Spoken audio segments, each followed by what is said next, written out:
ಪ್ರೀತಿಯ ವೀಕ್ಷಕರಿಗೆ Shankaranand TV YouTube ವಾಹಿನಿಗೆ ಸ್ವಾಗತ ಸುಸ್ವಾಗತ. ಇವತ್ತಿನ ವಿಡಿಯೋನಲ್ಲಿ ಈ ತಿಂಗಳ ಅಂದ್ರೆ ಜುಲೈ ತಿಂಗಳ ಮಾಸ ಭವಿಷ್ಯ ಯಾವ ರೀತಿಯಾಗಿದೆ ಅನ್ನುವಂತಹ ಮಾಹಿತಿಯನ್ನು ತಿಳ್ಕೊಳ್ಳೋಣ. ಅದಕ್ಕಿಂತ ಮುಂಚಿತವಾಗಿ ಯಾರಾದರೂ ಶಂಕರಾನಂದ ಟಿವಿ ಯೂಟ್ಯೂಬ್ ವಾಹಿನಿಯನ್ನ ಸಬ್ಸ್ಕ್ರೈಬ್ ಮಾಡ್ಕೊಂಡಿಲ್ಲ ಅಂದ್ರೆ ಸಬ್ಸ್ಕ್ರೈಬ್ ಮಾಡ್ಕೊಳ್ಳಿ. ಪಕ್ಕದಲ್ಲೇ ಇರುವಂತಹ ಬೆಲ್ ಐಕಾನ್ ಒತ್ತಿ, ಅದರಿಂದ ನೆಕ್ಸ್ಟ್ ಅಪ್ಲೋಡ್ ಮಾಡುವಂತಹ ವಿಡಿಯೋಗಳು ನಿಮಗೆ ನೋಟಿಫಿಕೇಶನ್ ಮುಖಾಂತರ ಬಂದು ತಲುಪತ್ತೆ. ಹೊಸ ಮಾಹಿತಿಗಳನ್ನ ತಿಳ್ಕೊಳ್ಳೋದಕ್ಕೆ ಸಾಧ್ಯವಾಗುತ್ತೆ ಅಂತ ತಿಳಿಸ್ತಾ, ಜುಲೈ ತಿಂಗಳಲ್ಲಿ ಬದಲಾವಣೆ ಆಗುವಂತಹ ಗ್ರಹಗಳ ಬಗ್ಗೆ ಮಾಹಿತಿ ನೋಡೋಣ. ಮೊದಲನೇದಾಗಿ 6ನೇ ತಾರೀಕು 7ನೇ ತಿಂಗಳು 2024ಕ್ಕೆ ಶುಕ್ರ ಕರ್ಕಾಟಕ ರಾಶಿಗೆ ಪ್ರವೇಶ ಮಾಡ್ತಾ ಇದ್ದಾನೆ. ಅದೇ ರೀತಿಯಾಗಿ 12ನೇ ತಾರೀಕು 7ನೇ ತಿಂಗಳು 2024ಕ್ಕೆ ಕುಜ ವೃಷಭ ರಾಶಿಗೆ ಪ್ರವೇಶ ಮಾಡ್ತಾ ಇದ್ದಾನೆ. 16ನೇ ತಾರೀಕು 7ನೇ ತಿಂಗಳು 2024ಕ್ಕೆ ರವಿ ಕರ್ಕಾಟಕ ರಾಶಿಗೆ ಪ್ರವೇಶ ಮಾಡ್ತಾ ಇದ್ದಾನೆ. 19ನೇ ತಾರೀಕು 7ನೇ ತಿಂಗಳು 2024ಕ್ಕೆ ಬುಧ ಸಿಂಹ ರಾಶಿಗೆ ಪ್ರವೇಶ ಮಾಡ್ತಾ ಇದ್ದಾನೆ. 31ನೇ ತಾರೀಕು 7ನೇ ತಿಂಗಳು 2024ಕ್ಕೆ ಸಿಂಹ ರಾಶಿಗೆ ಶುಕ್ರ ಪ್ರವೇಶ ಮಾಡ್ತಾ ಇದ್ದಾನೆ. ಇನ್ನು ನಮ್ಮ ರೈತಾಪಿ ವರ್ಗದವರಿಗೆ ಅನುಕೂಲವಾಗಬೇಕು ಅಂತ ಹೇಳಿ ನಾವು ಇನ್ನೊಂದು ವಿಚಾರವನ್ನು ಹೇಳ್ತಾ ಇದ್ದೇವೆ. ಯಾವುದು ಅಂತ ಹೇಳಿದ್ರೆ, ಈ ತಿಂಗಳಲ್ಲಿ ಯಾವ ದಿನಾಂಕಗಳಂದು ಮಳೆ ಬರುವ ಸಾಧ್ಯತೆಗಳಿದ್ದಾವೆ ಮತ್ತು ಯಾವ ಪ್ರಮಾಣದಲ್ಲಿ ಮಳೆ ಬರುವಂತಹ ಸಾಧ್ಯತೆಗಳಿದ್ದಾವೆ ಅನ್ನೋದನ್ನ ತಿಳಿಸ್ಕೊಡ್ತಾ ಇದ್ದೇವೆ. ಆರ್ದ್ರ ನಕ್ಷತ್ರದ ಮಳೆಯು 2ನೇ ತಾರೀಕಿನಿಂದ 5ನೇ ತಾರೀಕಿನವರೆಗೂ ಇರುತ್ತೆ. ಆದ್ರೆ ಮಳೆಯನ್ನ ನಿರೀಕ್ಷೆ ನಾವು ಮಾಡಬಹುದಾದಂತಹ ದಿನಾಂಕ 2 ಮತ್ತು 3ನೇ ತಾರೀಕಿನಂದು.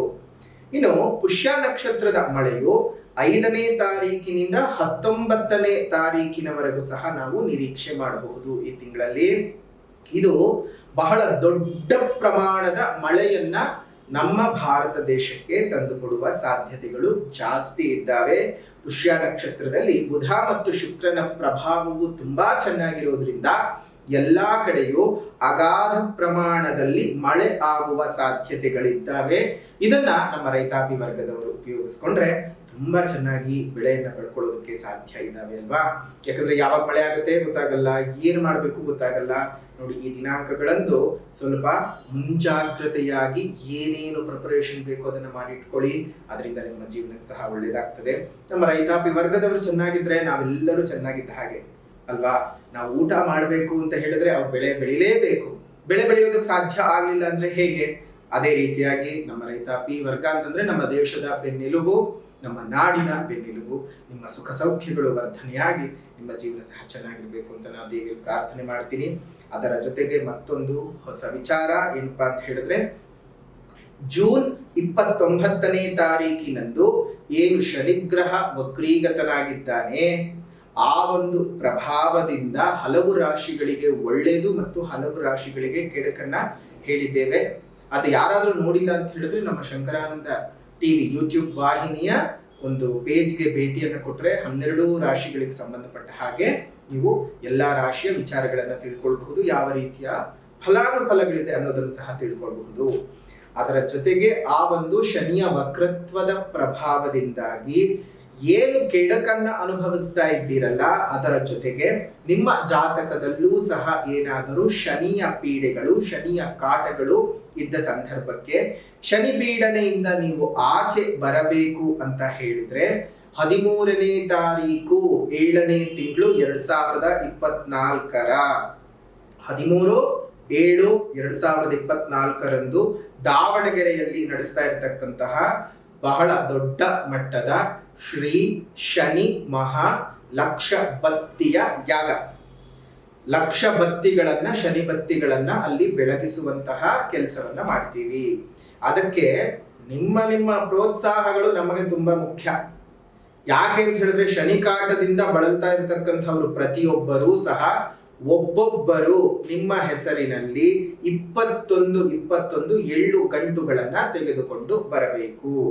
21 ಎಳ್ಳು ಗಂಟುಗಳನ್ನ ತೆಗೆದುಕೊಂಡು ಬಂದು ನಾವು ಕುಂಡವನ್ನ ನಿರ್ಮಾಣ ಮಾಡಿರ್ತೇವೆ. ಜೊತೆಗೆ ಅಲ್ಲಿ ಈಶ್ವರ ದೇವರ ಮತ್ತು ಶನಿದೇವರ ಪೂಜೆಯು ಸಹ ನಡೀತಾ ಇರುತ್ತೆ. ಅಲ್ಲಿ ಈಶ್ವರ ದೇವರ ಮತ್ತು ಶನಿದೇವರ ಹತ್ರ ಅದನ್ನ ಇಟ್ಟು ಪೂಜೆಯನ್ನ ಮಾಡಿಸಿ ಆ ಕುಂಡದ ಒಳಗಡೆ ನೀವು ದೃಷ್ಟಿಯ ಇಳೆಯನ್ನ ತೆಗೆದು ಹಾಕಬೇಕು. ಹಾಕೋದ್ರ ಮುಖಾಂತರವಾಗಿ ನೀವು ಶನಿದೇವರ ಕೃಪೆಗೂ ಪಾತ್ರರಾಗ್ತೀರಿ, ಈಶ್ವರ ದೇವರ ಕೃಪೆಗೂ ಪಾತ್ರರಾಗ್ತೀರಿ. ಈ ಶನಿಯ ಕಾಟದಿಂದ ಏನು ಬಳಲ್ತಾ ಇರ್ತೀರಲ್ಲ, ಆ ಒಂದು ಬಳಲಿಕೆಯು ಸಹ ನಿಮಗೆ ಹೋಗುತ್ತೆ. ಅದು ಯಾವ ರೀತಿಯಾಗಿ ಉರಿದು ಭಸ್ಮವಾಗುತ್ತೋ ಶನಿಯ ಪೀಡನೆಯೂ ಸಹ ನಿಮಗೆ ಅದೇ ರೀತಿಯಾಗಿ ಉರಿದು ಭಸ್ಮ ಆಗ್ತದೆ. ಹಾಗಾಗಿ ನಿಮಗೆ ಈ ಶನಿ ಕಾಟದಿಂದ ತಪ್ಪಿಸಿಕೊಳ್ಳೋದಕ್ಕೆ ಇದು ತುಂಬಾ ದೊಡ್ಡ ಸಮಯ. ಯಾವುದೇ ರಾಶಿಯವರಾಗಿರ್ಲಿ, ನಿಮಗೆ ಶನಿ ಕಾಟ ಗೋಚಾರದಲ್ಲಾಗ್ಲಿ ಅಥವಾ ಇದೊಂದು ಜಾತಕದಲ್ಲಿ ವ್ಯವಸ್ಥೆ ಆಗಿದ್ದಿರ್ಲಿ, ಮೊದಲು ಆ ದಾವಣಗೆರೆಯಲ್ಲಿ ನಡೆಯುವಂತಹ ಶನಿಯ ಯಾಗಕ್ಕೆ ನೀವು ಬರಬೇಕು. ಇನ್ನು ಅದೆಷ್ಟೋ ದೂರದ ಊರುಗಳಲ್ಲಿ ಇರ್ತೀರಿ, ಬರೋದಕ್ಕೆ ಸಾಧ್ಯ ಆಗಲ್ಲ, ಅಥವಾ ಬೇರೆ ದೇಶಗಳಲ್ಲಿ ಇರ್ತಾರೆ, ಬರೋದಕ್ಕೆ ಸಾಧ್ಯ ಆಗಲ್ಲ. ಅಂಥವ್ರು ಏನ್ ಮಾಡಬಹುದು ಅಂತ ಅಂದ್ರೆ, ನಿಮ್ಮ ಹೆಸರಿನಲ್ಲಿ ನಿಮ್ಮ ಹೆಸರು, ನಕ್ಷತ್ರ, ರಾಶಿ, ಗೋತ್ರವನ್ನ ಕಳಿಸಿದ ಸಂದರ್ಭದಲ್ಲಿ ನಿಮ್ಮ ಹೆಸರಿನಲ್ಲಿ ಸಂಕಲ್ಪ ಪೂಜೆಗಳನ್ನ ಮಾಡಿಸಿ ನಾವೇ ಆ ಎಳ್ಳು ಬತ್ತಿಯನ್ನ ಆ ಒಂದು ಕುಂಡದಲ್ಲಿ ಹಾಕುವಂತಹ ಕೆಲಸವನ್ನ ಮಾಡ್ತೇವೆ. ಇಂತಹ ವಿಶೇಷವಾಗಿರ್ತಕ್ಕಂತಹ ಶನಿ ಪೀಡನೆಯಿಂದ ತಪ್ಪಿಸ್ಕೊಳ್ಬೇಕು ಅಂತಂದ್ರೆ ನೀವು ಈ ಕೆಲಸವನ್ನ ಮಾಡಬಹುದು. ನಿಮಗೆ ಬರೋಕ್ ಸಾಧ್ಯ ಇಲ್ಲ ಅಂತ ಹೇಳಿದ್ರು ಆ ಸಂಕಲ್ಪ ಸೇವೆಯ ಪೂಜೆಯನ್ನ ಒಂದು ಬುಕ್ ಮಾಡ್ಕೊಳ್ಳೋದ್ರಿಂದ ನಿಮ್ಮ ಹೆಸರಿನಲ್ಲಿ ಅಲ್ಲಿ ಪೂಜೆ ನಡೆಯುತ್ತೆ. ಅದರ ಜೊತೆಗೆ ನಿಮ್ಮ ಮನೆಗೆ ಸಹ ಆ ಶನಿ ರಕ್ಷಾ ಕವಚದ ದಾರವು ಬರುತ್ತೆ. ತಿರುನಲ್ಲಾರು ದೇವಸ್ಥಾನದಲ್ಲಿ ಧರ್ಮೇಶ್ವರನ್ ಮತ್ತು ಶನಿಯ ದೇವಸ್ಥಾನದಲ್ಲಿ ಪೂಜೆ ಮಾಡಿಸಿ ತರುವಂತಹ ಆ ಶನಿ ರಕ್ಷಾ ಕವಚದ ದಾರವನ್ನ ನೀವು ಕೈಗೆ ಕಟ್ಕೊಳ್ಳೋದ್ರಿಂದ ಶನಿ ಪೀಡನೆಗಳೆಲ್ಲವೂ ಸಹ ಹೋಗುತ್ತೆ.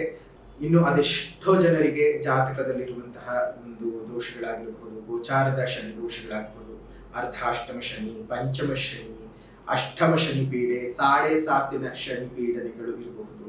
ಅಂತಹ ಯಾವುದೇ ರೀತಿಯಾದಂತಹ ಶನಿ ಗೋಚಾರದ ಪೀಡೆ ಸ್ಥಾನಗಳಲ್ಲಿ ಸಂಚಾರ ಮಾಡುತ್ತಿರಬಹುದು, ಅಥವಾ ನಿಮ್ಮ ಜಾತಕದಲ್ಲಿ ಶನಿ ದಶ ನಡೀತಾ ಶನಿ ದುಷ್ಟ ಸ್ಥಾನದಲ್ಲಿ ಸ್ಥಿತನಾಗಿ ನಿಮ್ಮ ರಾಶಿಯ ಮೇಲೋ, ಲಗ್ನದ ಮೇಲೋ, ಅಥವಾ ಬೇರೆ ಇನ್ಯಾವುದೋ ಸ್ಥಾನಗಳ ಮೇಲೋ ಪ್ರಭಾವವನ್ನ ಬೀರುವಂತಹ ಸಂದರ್ಭದಲ್ಲಿ ಈ ಒಂದು ಲಕ್ಷ ಶನಿ ಎಳ್ಳು ಬತ್ತಿಯನ್ನ ಹಚ್ಚುವ ಕಾರ್ಯಕ್ರಮಕ್ಕೆ ನೀವು ಬಂದು ಅಲ್ಲಿ ಲಕ್ಷ ಬತ್ತಿಗಳನ್ನ ಆ ಒಂದು ಹಚ್ಚೋದ್ರಿಂದ ಒಳ್ಳೆ ರೀತಿಯಾದಂತಹ ಫಲಾನುಫಲಗಳನ್ನ ನೀವು ಸಿದ್ಧಿ ಮಾಡಬಹುದು.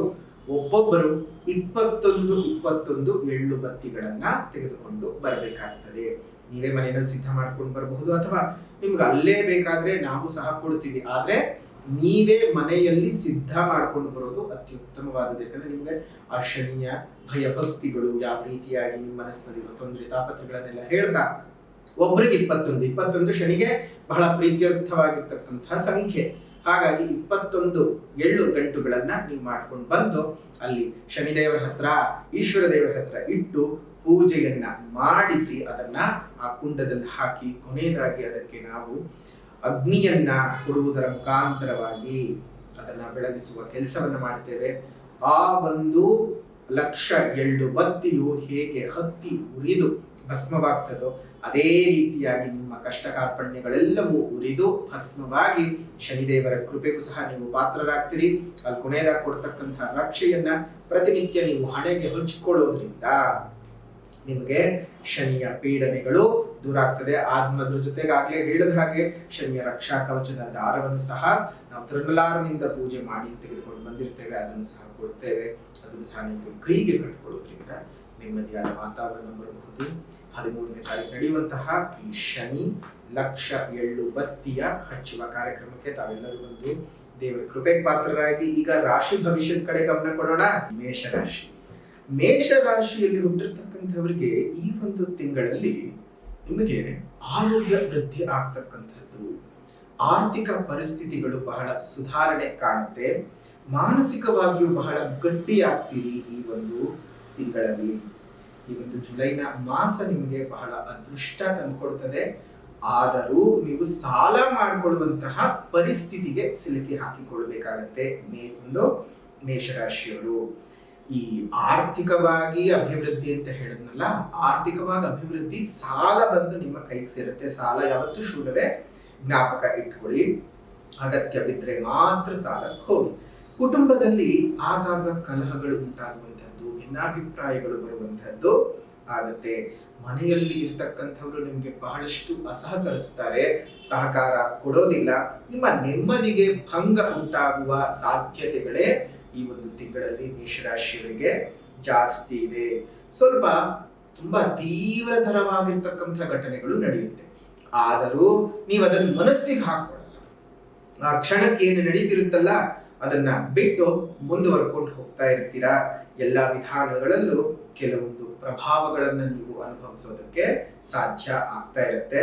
ಸ್ವಲ್ಪ ಯೋಚನೆ ಮಾಡಿ, ಅದೇನೇ ಒಂದು ತಕ್ಷಣ ರಿಯಾಕ್ಟ್ ಮಾಡೋದಾಗ್ಲಿ ಅಥವಾ ಮಾತಾಡದೆ ಹೋಗೋದಾಗ್ಲಿ. ನೋಡಿ, ಕೆಲವೊಮ್ಮೆ ನಾವು ಮಾತಾಡಿದ್ರೂ ತಪ್ಪೆ, ಮಾತಾಡದೆ ಹೋದ್ರೂ ಸಹ ತಪ್ಪೆ ಅಂತಹ ವಿಚಾರ ನಿಮ್ಮ ಜೀವನದಲ್ಲಿ ಈ ಒಂದು ತಿಂಗಳಲ್ಲಿ ನಡೆಯುತ್ತೆ. ಯಾವಾಗ ಎಷ್ಟು ಬೇಕೋ ಅಷ್ಟು ಮಾತಾಡಿ, ಸ್ವಲ್ಪ ಸೈಲೆಂಟ್ ಆಗಿರೋದು ತುಂಬಾನೇ ಒಳ್ಳೆಯದು. ಮೇಷರಾಶಿಯವರು ವಾಹನದಿಂದ ನಷ್ಟವನ್ನ ಅನುಭವಿಸಬೇಕಾಗುತ್ತೆ ಈ ಒಂದು ತಿಂಗಳಲ್ಲಿ.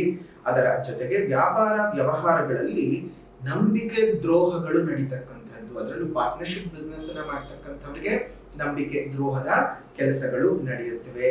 ನಿಮ್ಮ ಕೀರ್ತಿಗೆ ಕಳಂಕ ಬರ್ತಕ್ಕಂತಹ ಸಾಧ್ಯತೆಯು ಸಹ ಈ ಒಂದು ತಿಂಗಳಿನಲ್ಲಿ ಇದೆ.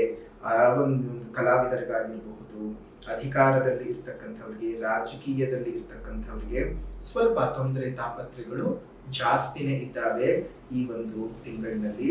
ನಿಮ್ಮ ಒಂದು ಮುಂದಾಳತ್ವದಲ್ಲಿ ಏನಾದ್ರು ಕೆಲಸವನ್ನ ಮಾಡ್ಕೊಳ್ಬೇಕು ಅಂತಂದ್ರೂ ಅದ್ರಲ್ಲಿ ಏನಾದ್ರೂ ಒಂದು ಭಿನ್ನಾಭಿಪ್ರಾಯಗಳ ಬರುವಂತಹದ್ದು, ಏನಾದ್ರೂ ಒಂದು ಅಡೆತಡೆಗಳು ಜಾಸ್ತಿ ಆಗ್ತಕ್ಕಂಥದ್ದೇ ಆಗ್ತಾ ಹೋಗುತ್ತೆ. ವಿದ್ಯಾರ್ಥಿಗಳಿಗೆ ವಿದ್ಯಾಭ್ಯಾಸದಲ್ಲಿ ಒಂದಿಷ್ಟು ಹಿನ್ನಡೆ ಉಂಟಾಗ್ತದೆ.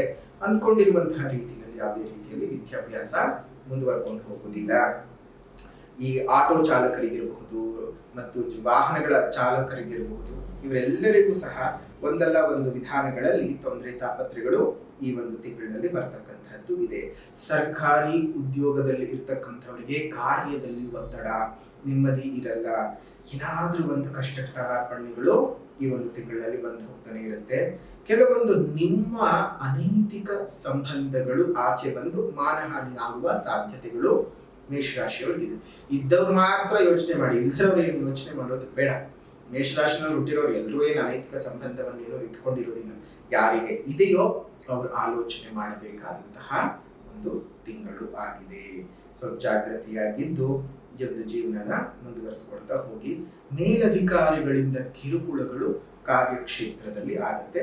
ವೃತ್ತಿ ಸಂಬಂಧದಲ್ಲಿ ಒಂದಿಷ್ಟು ಅಪಾಯದ ಮುನ್ಸೂಚನೆಗಳು ಸಿಗ್ತಾ ಇದ್ದಾವೆ. ಜಾಗೃತಿಯಾಗಿ ಮೇಷರಾಶಿಗಳು. ಅಷ್ಟೊಂದು ಶುಭವಾದ ವಾತಾವರಣ ಈ ಒಂದು ತಿಂಗಳಿನಲ್ಲಿ ಇಲ್ಲ. ತುಂಬಾ ಜಾಗೃತೆಯಾಗಿರಬೇಕು. ಜೀವನ ಕಷ್ಟಕರವಾಗಿದೆ. 1-2-3 ವಿಚಾರಗಳನ್ನ ಬಿಟ್ಟರೆ ಇನ್ನೆಲ್ಲವೂ ಸಹ ನಿಮಗೆ ಅನಾನುಕೂಲವಾಗಿರುವಂತಹ ವಿಚಾರನೆ. ಆಗ ತುಂಬಾ ಜಾಗೃತಿಯಾಗಿರಿ. ಈ ತಿಂಗಳ ನಿಮಗೆ ಸ್ವಲ್ಪ ಶುಭವನ್ನ ಮಾಡ್ತಕ್ಕಂತಹ ದಿನಾಂಕಗಳು 2, 5, 12, 13, 16, 23, 25, 27, 30 ಈ ದಿನಾಂಕಗಳು ಒಂದಷ್ಟು ಶುಭವನ್ನ ಮಾಡುವಂತಹ ಒಂದು ವಿಚಾರ ಇದೆ. ಅದರ ಜೊತೆಗೆ ಈ ತಿಂಗಳು ನೀವು ವಿಶ್ವನಾಥಾಷ್ಟಕ ಸ್ತೋತ್ರದ ಪಠಣವನ್ನ ಮಾಡ್ತಾ ಬನ್ನಿ. ಬಹಳ ಒಳ್ಳೆ ರೀತಿಯ ಬೆಳವಣಿಗೆಗಳು ಉಂಟಾಗುತ್ತೆ. ದೇವರು ನಿಮಗೆ ಅನುಗ್ರಹ ಮಾಡಬೇಕು ಅಂದ್ರೆ ನೀವು ಆಧ್ಯಾತ್ಮಿಕ ಪರಿಹಾರವನ್ನ ಮಾಡ್ಕೊಳ್ಳೋದಕ್ಕೂ ಮುಂಚಿತವಾಗಿ ಮಾಡಬೇಕಾಗಿರ್ತಕ್ಕಂಥದ್ದಾದ್ರೂ ಏನು, ಸಾಮಾಜಿಕ ಪರಿಹಾರ. ನಿಮ್ಮ ಸುತ್ತಮುತ್ತ ಇರತಕ್ಕಂಥ ಪರಿಸರವನ್ನ ಉಳಿಸಿ, 1-2 ಹಣ್ಣಿನ ಗಿಡಗಳನ್ನ ಉದ್ಯಾನವನಗಳಲ್ಲಿ ಕೊಟ್ಟು ಪೋಷಣೆಯನ್ನ ಮಾಡಿಸಿ. 4-6 ವರ್ಷಗಳಲ್ಲಿ ಅದು ಬೆಳೆದು ನಿಂತು ನಮ್ಮೆಲ್ಲರಿಗೂ ಪ್ರಾಣವಾಯು. ಎಷ್ಟೋ ಪಕ್ಷಿಗಳಿಗೆ, ಪ್ರಾಣಿಗಳಿಗೆ, ಒಂದು ಪಶುಗಳಿಗೆ ಆಹಾರ ಆಸರೆಯ ವ್ಯವಸ್ಥೆ ಆದ ಸಂದರ್ಭದಲ್ಲಿ ಪಶುಪತಿನಾಥನೇ ನಿಮ್ಗೆ ಹರಸಿ ಹಾರೈಸ್ತಾನೆ. ನಿಮ್ಮೆಲ್ಲರ ಜೀವನ ಸುಖವಾಗಿರ್ಲಿ, ಸೌಖ್ಯವಾಗಿರ್ಲಿ. ಜೀವನದಲ್ಲಿ ಇನ್ನೇನಾದ್ರೂ ಸಮಸ್ಯೆಗಳು ಇತ್ತು ಅಂದ್ರೆ ನೀವು ನೇರವಾಗಿ ಒಂದ್ಸಲ ಬಂದು ಭೇಟಿ ಮಾಡಿ ಅದಕ್ಕೂ ಸಹ ಪರಿಹಾರವನ್ನು ತೆಗೆದುಕೊಳ್ಳಬಹುದು. ಅದೇ ರೀತಿಯಾಗಿ ಮತ್ತೊಮ್ಮೆ ಹೇಳ್ತಾ ಇದ್ದೇವೆ, ಲಕ್ಷ ಎಳ್ಳು ಬತ್ತಿ ಅಂದ್ರೆ ಲಕ್ಷ ಶನಿ ಎಳ್ಳು ಬತ್ತಿಯ ಒಂದು ವಿಶೇಷ ಶನಿ ಮಹಾಯಾಗವನ್ನ 13ನೇ ತಾರೀಕು ಮಾಡ್ತಾ ಇದ್ದೇವೆ. ಜುಲೈ 13 ಶನಿವಾರದ ದಿವಸ ಶನಿ ಮಹಾಯಾಗ.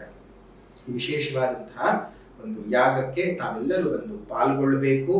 ಆದರೂ ಎಲ್ಲಿ, ದಾವಣಗೆರೆಯಲ್ಲಿ. ಅದರ ಬಗ್ಗೆ ಇನ್ನಷ್ಟು ಹೆಚ್ಚಿನ ಮಾಹಿತಿಗಳು ಬೇಕು ಅಂದ್ರೆ ನನ್ನ ಕಚೇರಿಯ ಸಂಖ್ಯೆಗೆ ಕರೆ ಮಾಡಿ ನಿಮಗೆ ಅವರು ಸಂಪೂರ್ಣವಾದ ಮಾಹಿತಿಯನ್ನು ಕೊಡ್ತಾರೆ. ಸಾಧ್ಯವಾದಂಥವ್ರು ನೇರವಾಗಿ ಬರಬಹುದು. ಅಲ್ಲೇ ಸಾಧ್ಯವಿಲ್ಲದೆ ಇದ್ದಂಥವ್ರಿಗೆ ವ್ಯವಸ್ಥೆಗಳಿದ್ದಾವೆ, ಅದೆಲ್ಲವನ್ನು ಸಹ ತಿಳ್ಕೊಳ್ಳಿ. ಆ 13ನೇ ತಾರೀಕಿನ ಲಕ್ಷ ಎಳ್ಳು ಬತ್ತಿಯ ಶನಿ ಬತ್ತಿಯ ಒಂದು ಶನಿ ಮಹಾಯಾಗಕ್ಕೆ ತಾವೆಲ್ಲರೂ ಬಂದು ದೇವರ ಕೃಪೆಗೆ ಪಾತ್ರರಾಗಿ ಒಳ್ಳೆಯದಾಗಲಿ. ಪುನಃ ಮತ್ತೊಂದು ರಾಶಿಯ ಜುಲೈ ತಿಂಗಳ ಮಾಸ ಭವಿಷ್ಯದೊಂದಿಗೆ ಭೇಟಿ ಮಾಡ್ತೇನೆ. ಅಲ್ಲಿವರೆಗೂ ನಮಸ್ಕಾರ. ಲೋಕ ಸಮಸ್ತ ಸುಖಿನೋ ಭವಂತು, ಸಕಲ ಸನ್ಮಂಗಳಾನಿ ಭವಂತು. ಸರ್ವೇ ಜನಾಃ ಸುಖಿನೋ ಭವಂತು, ಸಮಸ್ತ ಸನ್ಮಂಗಳಾನಿ ಭವಂತು.